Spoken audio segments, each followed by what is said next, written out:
Madhya Pradesh nurses registration housing के नए सत्र 2024-25 के लिए मध्य प्रदेश के 189 नर्सिंग कॉलेजों को मान्यता रद्द की गई है, लेकिन ग्वालियर चंबल संभाग के 65 निजी बीएससी नर्सिंग कॉलेज में से किसी को भी मान्यता नहीं दी गई है। इस निर्णय से नर्सिंग कॉलेज संचालक के साथ साथ नर्सिंग टीचर एसोसिएशन में भी नाराजगी है और उन्होंने इसे अमान्य बताया है। अब इस निर्णय के खिलाफ नर्सिंग कॉलेज संचालक हाईकोर्ट जाने की तैयारी में है। दरअसल मध्य प्रदेश शासन के निर्देश पर 75 में से 65 नर्सिंग कॉलेज का निरीक्षण कराया गया है और लेकिन किसी भी बीएससी नर्सिंग कॉलेज को मान्यता नहीं दी गई है, जबकि इनमें से कई कॉलेज के पास अपने हॉस्पिटल और एमपी-एनसीआर की पहली सूची में 66 अपात्र और 169 पात्र कॉलेज थे, जबकि 73 कॉलेज ऐसे थे जिनमें कमियां मिली थी। बावजूद इसके अंचल के किसी भी कॉलेज को मान्यता नहीं मिलना कई सवाल खड़े करता है। एनटीएआई ने इस मामले में सीएम डॉक्टर मोहन यादव और चिकित्सा शिक्षा मंत्री को ज्ञापन देकर अवगत कराया है। दरअसल ऐसा है कि 65 कॉलेज को मान्यता सूची से बाहर कर दिया गया है। जब मान्यता नहीं देनी थी तो Madhya Pradesh nurses registration council को आवेदन नहीं लेने चाहिए थे। वो आवेदन लिए भी, उसके बाद में सरकार द्वारा जो निरीक्षण दल गठित किया गया उसके द्वारा निरीक्षण भी करा लिए गए सारी संस्थाओं के, फिर किस के तहत उनसे उसके मान्यता सूची से बाहर रखा गया। क्या चंबल संभाग मध्य प्रदेश का हिस्सा नहीं है?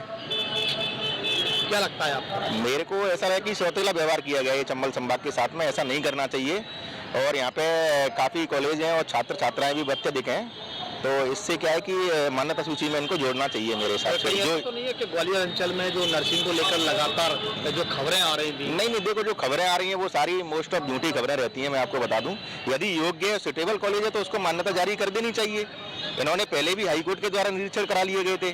निरीक्षण में सारे कॉलेज, मोस्ट ऑफ जितने कॉलेज सुटेबल पाए गए उनको तो योग्य जो कॉलेज है उनको तो मान्यता, हाँ उनको तो मान्यता देनी चाहिए ना, उनको मान्यता देना चाहिए, उनको मान्यता सूची में जोड़ा जाना चाहिए और काउंसलिंग प्रक्रिया में भी उनको शामिल करना चाहिए।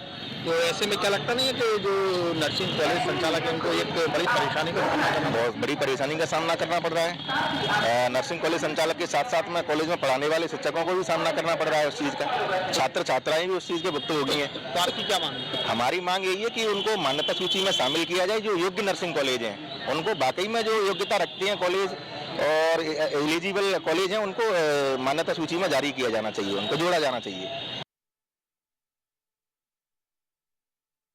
कॉलेजों की भी की गई अनदेखी। तो ग्वालियर चंबल संभाग के एक भी बीएससी नर्सिंग कॉलेज को नहीं मिली मान्यता। तो ग्वालियर चंबल में 65 नर्सिंग कॉलेजों में 3 को मान्यता नहीं दी गई है। एमपी-एनसीआर ने क्यों की अनदेखी, ये बड़ा सवाल है।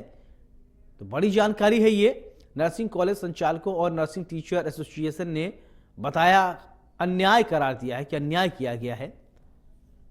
तो मुख्यमंत्री और चिकित्सा शिक्षा मंत्री को पत्र देकर उठाई मांग। तो पत्र में नर्सिंग कॉलेजों को मान्यता देने में ग्वालियर चंबल संभाग के साथ भेदभाव का आरोप लगाया गया है। नर्सिंग कॉलेज संचालक हाईकोर्ट में दायर करेंगे याचिका।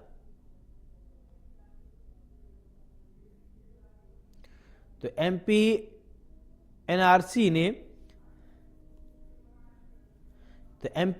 ने क्यों की अनदेखी, तो ये बड़ा सवाल है। तो 189 में से 157 बीएससी नर्सिंग कॉलेज को दी है मान्यता। तो बड़ी जानकारी, एमपी-एनआरसी तो 16 सरकारी कॉलेजों में शामिल। इन कॉलेजों में जीएनएम और बीसीसी नर्सिंग की है 16,020 सीटें। तो अब क्यों अनदेखी एमपी-एनआरसी ने की है,